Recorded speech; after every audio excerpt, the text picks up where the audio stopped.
और योगी के ऊपर यही आरोप लग रहा है कि वो पूर्ण रूप से ठाकुरवादी है। बिल्कुल बिल्कुल, योगी जी ने पूर्ण रूप से जातिगत राजनीति को एक खाके में खींच दिया है और पूरा प्रदेश को जातियों में बांटकर अपने सजाती बंधुओं को अपराध करने के लिए छूट दे दिया है। तमाम उत्पीड़न हुए, बुलडोजर से घर गिरा दिए गए हैं और नौजवान छात्र अगर रोजगार मांग रहा है तो उसको बंदूक से बटों से पीटने का काम किया जा रहा है। क्या ये नौजवान छात्र अपने देश में रोजगार नहीं मांग सकते? योगी राज में तो टोटल बेरोजगारी है, यूँ कहिए कि पूरे बीजेपी के राज में टोटल बेरोजगारी का भंडार खुल गया है। जितने भी कल कारखाने थे सारे बंद कर दिए गए, बेच दिए गए। तो अब योगी जी कहाँ पे रह गए? अब तो न उनके पास पंडित है, न बस है, न दलित है, तो योगी जी वैसे ही हार गए। तो इस तरीके से ये बीजेपी वाले झूठ बोलने का काम करते हैं। झूठ बोलने के सिवा इनके पास कुछ नहीं है और 5 शब्द बोलते हैं: हिंदू, मुस्लिम, मस्जिद, जिन्ना और पाकिस्तान। इसके अलावा कोई मुद्दा नहीं है। आज शहर में दलित जो है, सफाई कर्मचारी जो है नाली के किनारे रह रहे हैं, उसमें सरकार का कोई नीयत नहीं है कि उसके लिए कोई मदद करें। आज भी नाली के जो भारत को स्वच्छ रखने का कार्य करता है, आज वो नाली के किनारे गुजर बसर कर रहा है। हम लोग का कहीं अकेले जाना आना दुश्वार है, क्या सुरक्षित है? आपको लगता है सुरक्षित है? बार योगी जी को हम भाई चंद्रशेखर जी उनको एकदम हरा के जाए। द लाइव टीवी, सच सबसे आगे।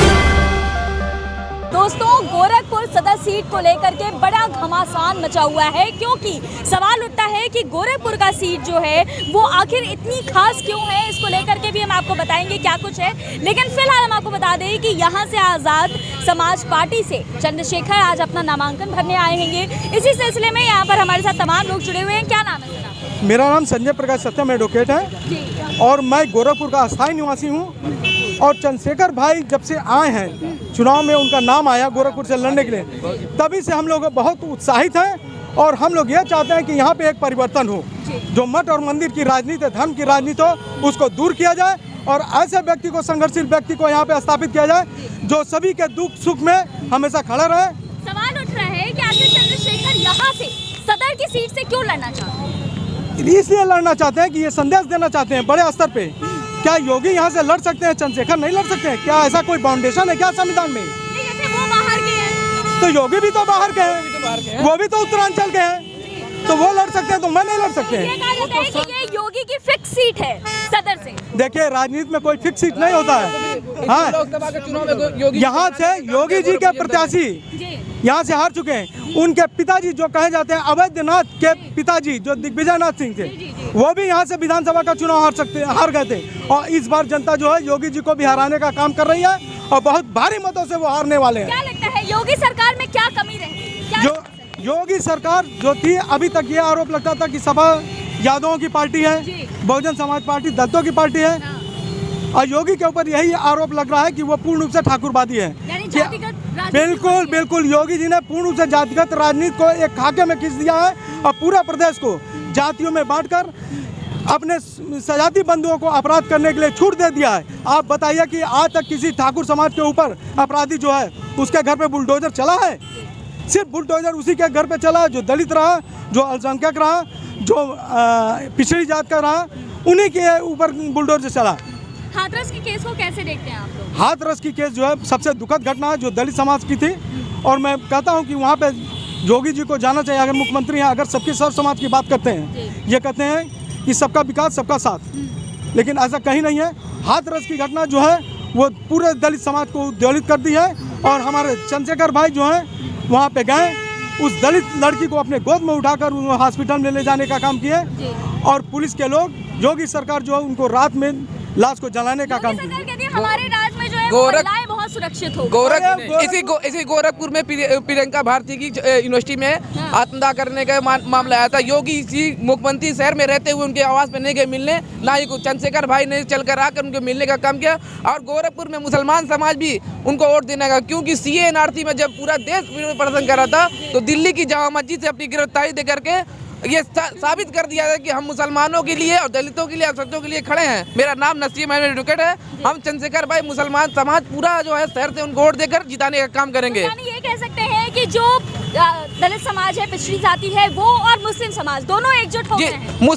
मुस्लिम समाज पर इस दौर में तमाम उत्पीड़न हुए, बुलडोजर से घर गिरा दिए गए हैं। और नौजवान छात्र अगर रोजगार मांग रहा है तो उसको बंदूक से बटों से बीटने का काम किया जा रहा है। क्या ये नौजवान छात्र अपने देश में रोजगार नहीं मांग सकते? उनको कहते हैं कि ये योग्य नहीं है। योगी जी बहुत योग्य है क्या? उनके पास क्या डिग्री है कि वो मुख्यमंत्री बन गए और कह रहे हैं डिग्री? भारत नौजवान में इतने लोग बेरोजगार पड़ रहे हैं, कह रहे हैं कि गर्मी ढीली कर देंगे।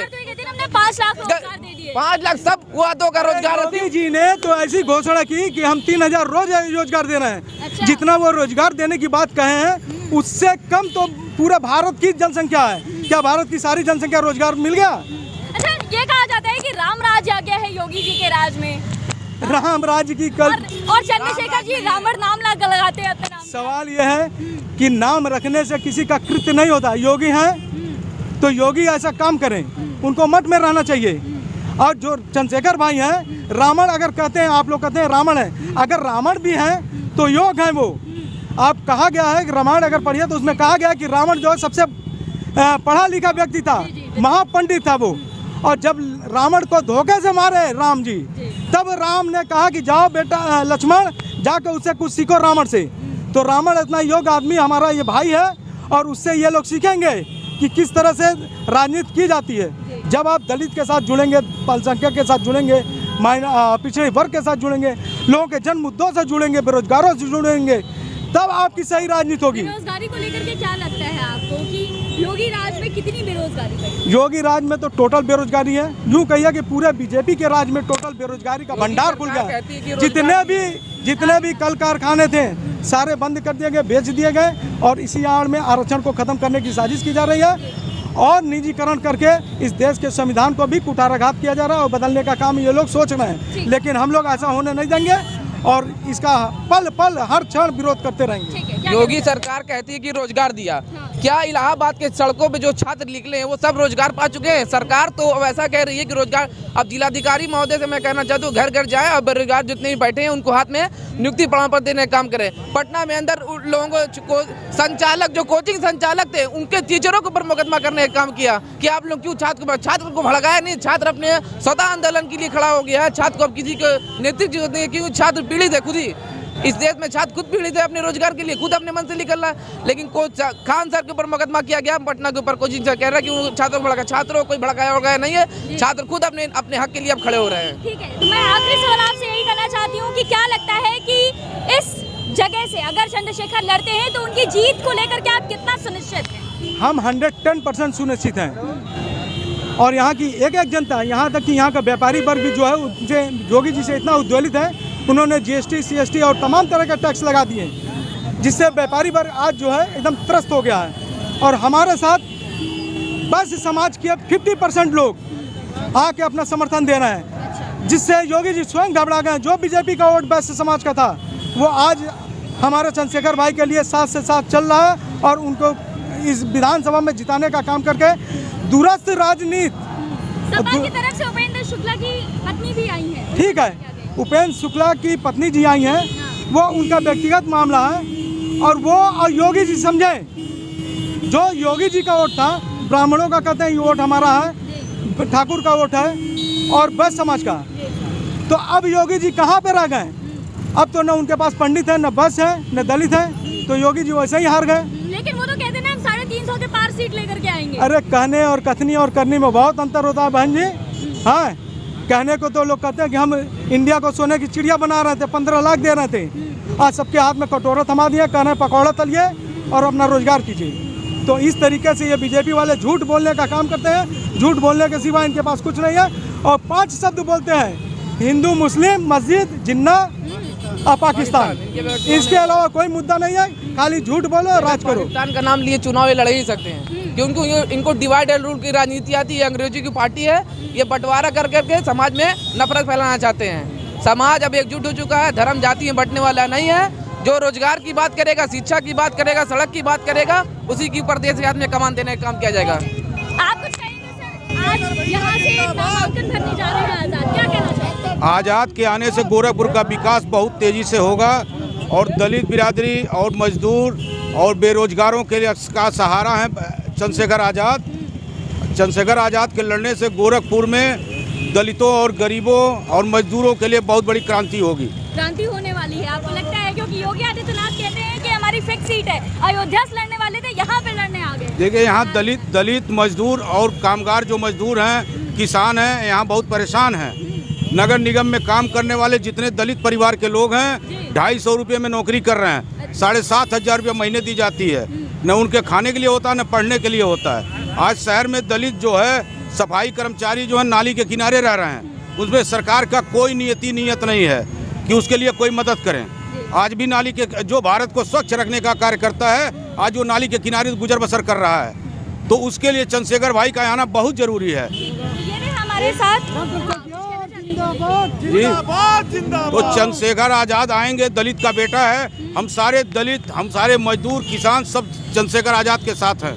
अन्य जिलों में भी भाई की चर्चा है, सब लोग चाह रहे हैं कि भाई आवें और हम लोग के समाज के लिए काम करें। क्या भाई के बारे में?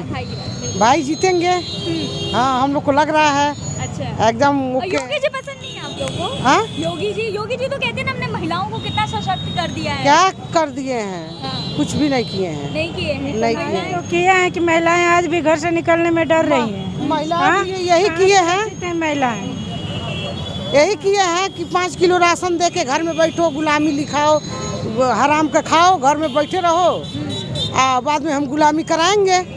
इसीलिए तो नमक का तेल और 5 किलो राशन मिल रहा है, उससे गुजर हो जाएगा। रोजी रोटी जो है ख़त्म हो गया। हम लोग तो दुकान नहीं लगा सकते हैं, कहीं रोड पर नहीं बैठ सकते हैं, कहीं हम लोग मार खाएं तो कोई बचाने वाला नहीं है। हम लोग कहीं अकेले जाना आना दुश्वार है। क्या सुरक्षित है? आपको लगता है सुरक्षित है? इस बार योगी जी को हम भाई चंद्रशेखर जी उनको एकदम हरा के जाएंगे एकदम, और यहाँ से जीत के जाएंगे। डंका है पूरे एकदम उत्तर प्रदेश में, क्या पूरे भारत में उनकी डंका बजने वाली है। चंद्रशेखर भाई जिंदाबाद, चंद्रशेखर भाई जिंदाबाद। तो ये थे हमारे साथ आजाद समाज पार्टी के समर्थक जिनसे हमने बातचीत की है और आपको बताया है कि किस तरीके से यहाँ पर आजाद समाज पार्टी के समर्थक एकजुट हो गए हैं। आपको दिखा देते हैं, ये बड़ा हुजूम है। ये बड़ा हुजूम कहीं न कहीं इस बात को साबित करता है कि चंद्रशेखर आजाद की जमीन बनती हुई नजर आ रही है गोरखपुर सदर में। एक बार तस्वीर में आपको यहाँ से दिखा देती हूँ, आप देख लीजिए किस तरीके से यहाँ पर लोग जुटे हुए हैं। और चंद्रशेखर अभी फिलहाल आए नहीं है, लेकिन शहर में जिस कदर भीड़ उमड़ रही है, जिस तरह उनके समर्थकों की भीड़ उमड़ रही है, उसको देख करके ये साफ समझा जा सकता है कि चंद्रशेखर आजाद के समर्थक गोरखपुर सदर में भी उतने ही हैं जितने की योगी आदित्यनाथ के हैं। क्योंकि योगी आदित्यनाथ का लगातार ये कहना है और योगी आदित्यनाथ जो है वो इस बात को लेकर के काफ़ी गौरवान्वित महसूस करते हैं कि गोरखपुर सदर की सीट उनकी फिक्स सीट है। लेकिन फिलहाल ऐसा नज़र नहीं आ रहा है, क्योंकि जिस तरह से यहाँ पर लोग जुटे हैं उसे देख करके ये समझा जा सकता है, ये kha जा सकता है कि गोरखपुर सदर से चंद्रशेखर योगी को टक्कर दे सकते हैं।